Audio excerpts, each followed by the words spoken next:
You know, it's funny how life throws these curveballs at you when you're least expecting it, like that one flight from New York to Miami last summer, where the whole first-class cabin went dead silent because this 13-year-old kid named Marcus Thompson stepped up, holding hands with a screaming little boy who just wouldn't calm down, and in seconds, the chaos melted away. I mean, nobody breathed. Watching this black teenager in a beat-up hoodie connect with the son of some big-shot tech CEO, and what unfolded next didn't just change their lives, it ripped open all these ugly biases we pretend don't exist up there at 30,000 feet. And honestly, as someone who's been on both sides of those invisible lines, it hit me hard, reminding me how one small act can flip your whole world upside down. Let me take you back to how it started. Marcus, this sharp kid from Brooklyn, clutching his boarding pass like it was his ticket to freedom, flying solo for the first time to see his grandparents in Florida after scraping together cash from his after-school gig at the local bodega. He'd been through it. You know, growing up with a single mom who juggled nursing shifts and helping out with his cousin Tyler, who has autism, and these intense meltdowns when the world gets too loud or too bright. So when Marcus boards and the flight attendant, Karen, gives him that side eye, questioning if he's in the right section. "Honey, this is first class. You sure about your seat?" He swallows it, shows his pass for 24C way in the back, and pushes on, but you could feel that sting, that quiet assumption he didn't belong up front. Meanwhile, up in the fancy seats, David Harrington, CEO of Harrington Innovations, is settling in with his 9-year-old son Ethan. Picture this polished guy in a tailored suit, glued to his laptop, barely glancing at the kid lining up toy rockets on the tray table.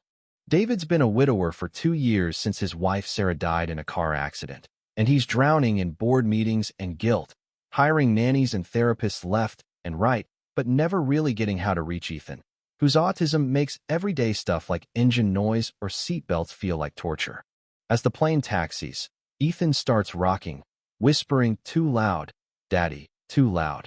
And when takeoff hits, it explodes, screams echoing through the cabin, passengers shifting uncomfortably, that one lady across the aisle muttering, "Can't you keep him quiet?" Some of us paid for peace. David's trying, fumbling for headphones he forgot in his bag, his face turning red as Karen hovers with that fake smile. "Sir," other passengers are complaining. And inside, he's crumbling, this powerhouse who closes million-dollar deals. But here, he's powerless, praying for a miracle while the stares turn hostile. Back in economy, Marcus hears the cries and it tugs at him, reminding him of Tyler's episodes, how his Aunt Lisa taught him to be an anchor in the storm, not force calm, but meet them where they are. So he unbuckles, ignores the seatbelt light, and heads forward, slipping past the curtain despite Karen blocking him. "Kid, back to your seat. This isn't your business." But the meltdown's peaking. Ethan's on the floor now, thrashing, and Marcus kneels at a distance, starts this soft humming, like a steady wave, then says low and easy, "Hey buddy, those engines sound like a rocket launch, huh? Kinda scary, but imagine we're blasting off to Mars. Quiet up there, just stars and floaty silence." And damn if Ethan doesn't pause, peek through his fingers, whisper Mars. The cabin freezes as Marcus offers his hand. "Wanna be astronauts with me?" Ethan takes it, calms in minutes, and David stares like he's seen a ghost. "How? How did you do that?" Marcus shrugs. "My cousin taught me sometimes you gotta enter their world instead of dragging them into yours."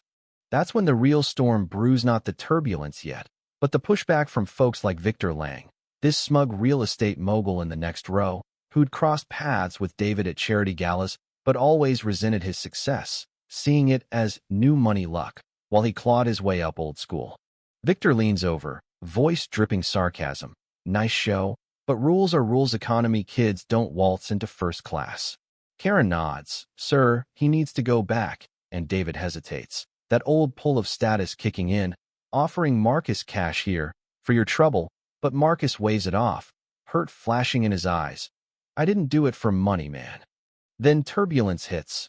Ethan tenses, and Marcus stays, showing David how to apply gentle pressure on his shoulders. Like this, it grounds him, while Victor snaps. "I paid $5,000 to avoid this circus." His motive clear, protecting his bubble of privilege, fearing anything that disrupts the hierarchy he's built his life on. David feels it boiling, the shame of his silence, the echo of Sarah's voice in his head. See people. David, really see them. And when Victor shoves Marcus during a bad drop, snarling, "Get back where you belong, boy," something snaps. David stands, voice booming over the chaos. "You touch him again, Victor, and you'll answer to me and my lawyers. This kid's done more for my son than you're entitled as ever could." The cabin splits. Some murmur agreement with Victor, clinging to their standards. Others, like an older Latina woman a few seats back, call out, "It's about decency, not dollars. Let the boy help." Ethan whimpers, but Marcus kneels again. "We're dodging asteroids." Captain Ethan deep breaths, in like smelling pizza, out like blowing bubbles. And with David holding the oxygen mask nearby during the worst of it, they pull through, the plane diving for an emergency landing in Orlando.